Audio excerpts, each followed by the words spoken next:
I think people's knowledge on the Holocaust is extremely small. People know little to nothing about the Holocaust. People say everyone knows about the Holocaust. No, they don't. Talk to Zoomers. Zoomers don't even know. Zoomers don't know shit about the Holocaust. I kid you not, my guys, my friends. My Hispanic cousins came over to visit me. We took them to the mall, and we saw some Israeli people at the mall, and I said, those are Jewish people. My cousins literally look at me. They're Zoomers. They're Zoomers. They literally look at me and they say, "What's a Jew?"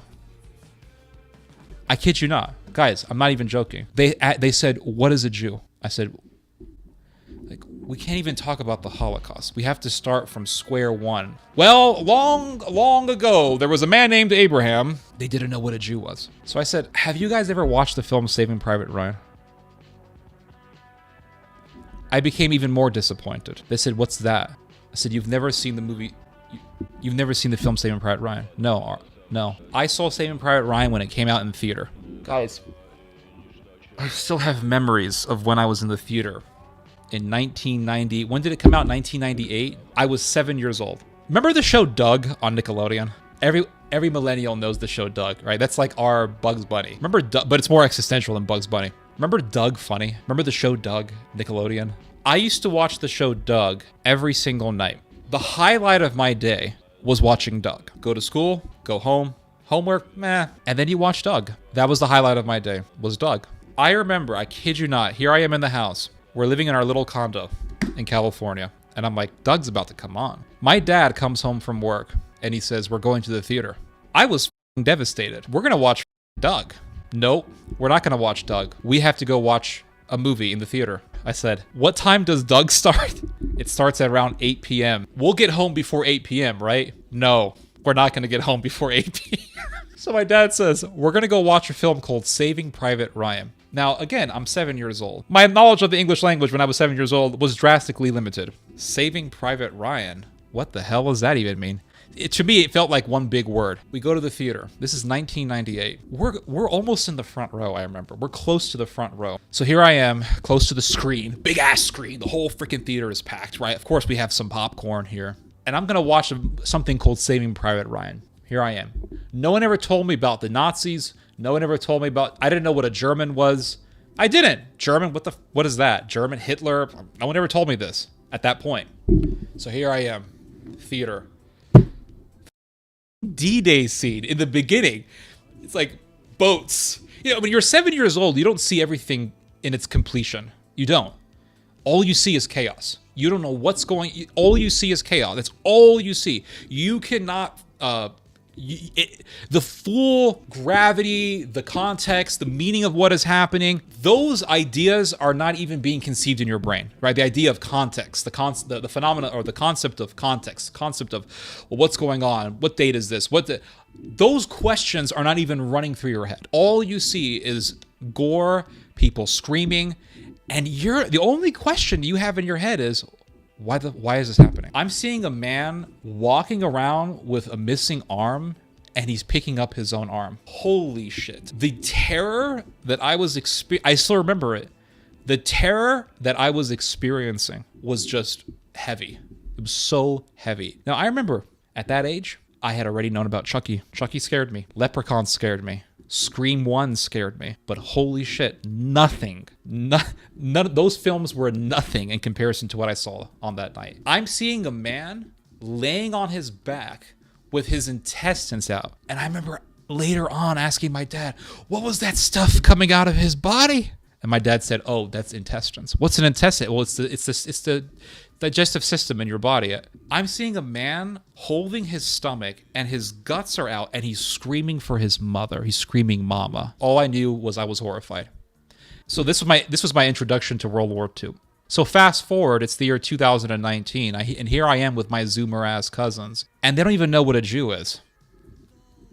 What's a Jew? That's what they asked me. What is a Jew?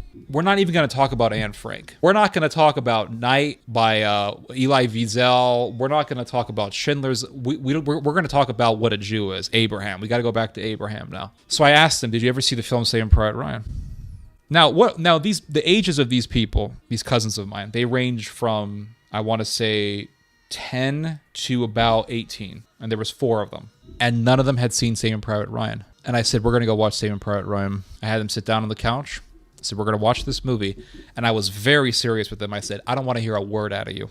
I don't want to hear a word out of you. You're going to watch this damn movie. They said, okay. So I put the screen on. I put the television on. I put Saving Private Ryan on. And here I am thinking, they're going to get so shocked by the D-Day scene.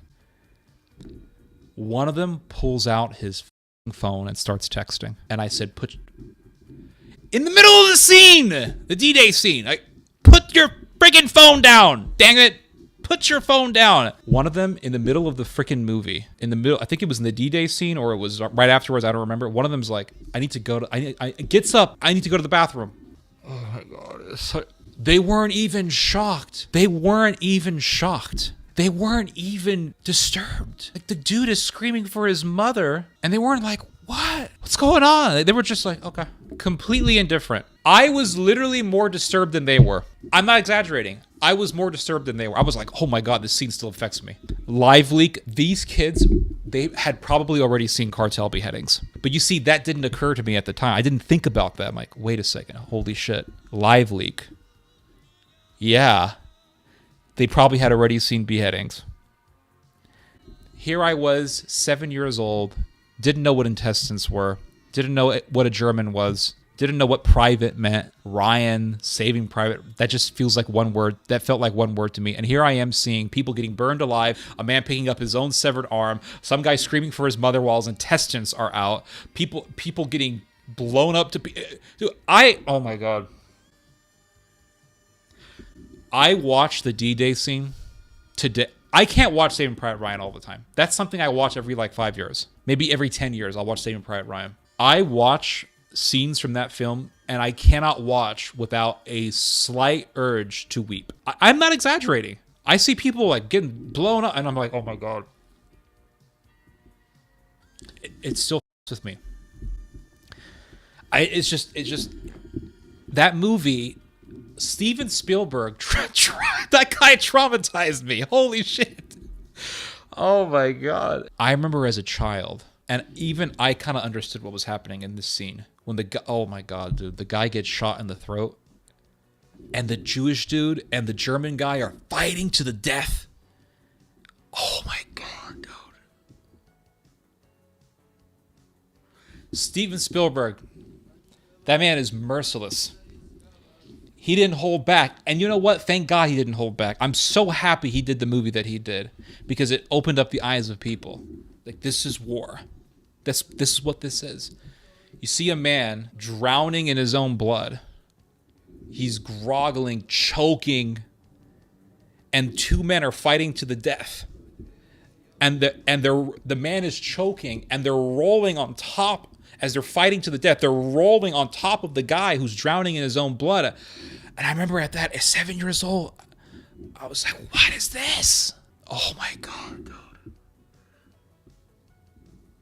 When Spielberg wants to make a masterpiece, he knows how to make a masterpiece. Did you guys ever notice there's very little music in Saving Private Ryan? There's only music, I want to say, in the beginning, like right in the beginning when the old man goes to the graveyard. And then there is some music that plays right after the Normandy Beach scene. And then there's some music that plays right in the end. That movie, Saving Private Ryan, it is perfect from beginning to end. Holy shit. It is perfect from beginning to freaking end. Jewish guy and this redheaded guy, I remember, they're in this room and they have very little ammo. And there's this guy named Upham. And Upham's job is to make sure that everyone has enough ammunition. And this Jewish dude is screaming, Upham, Upham, ammo, ammo, ammo. And Upham is not coming because Upham is literally frozen with fear.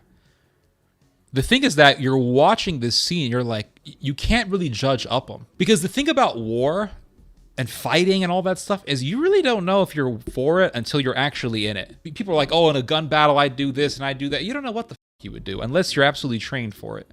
And you have that edge. Most people don't have it. So you really don't know how you're going to react in a situation like that. You can't really judge Upham. That's the thing. Like, you don't know if you could be that guy. Because human beings, we have a fight or flight instinct. Fight flight, fight, or freeze instinct. There's three different things. There's three different modes that our body goes to. It's sort of like your body goes into cruise control and basically says, okay, we can't handle this. This is what we're going to do. Or you can't handle this. This is what we're going to do. And some people fight, some people run, and some people freeze. I think the worst thing to do is to freeze. Frankly, I think sometimes you need to run, but I think freezing is the worst. That's my opinion. You see this, there's no music.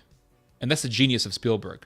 He just lets the scene speak for itself. He doesn't need music to tell you that something bad is happening. It's just there. The horror speaks for itself. And there's sweat dripping down these guys' faces, and they're in this room, and they have no ammo. They had a little bit of ammo, and you see one German dude and this Jewish guy. He's got like one bullet left. He hits it. He fires the bullet, hits one German dude, and you see the blood just streaming off this guy. And then another German guy comes, and it's just, there's a moment of silence, and you can hear this German guy walking, and then pow! Bullet hits the redheaded guy in the throat. He's choking, and the Jewish dude and this German guy, they're fighting, and it's so intense, and it's so horrifying and traumatizing. Oh my God. The movie showed you, this is war. This is what it is. I'm not talking about, Iraq was brutal enough, but I'm not even talking about just Iraq. I'm talking major war. You want to do major war, thousands of soldiers, boots on the ground, the whole thing.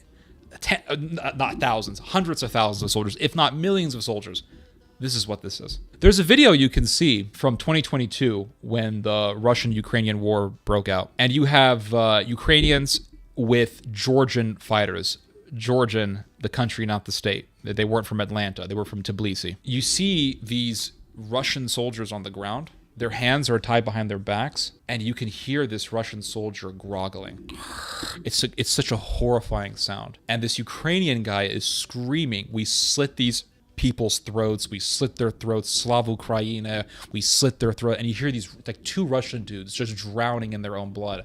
And it's like, holy shit. That scene from Saving Private Ryan, the way they did it was very realistic. It's like, that's how it sounds like. That's how it looks like.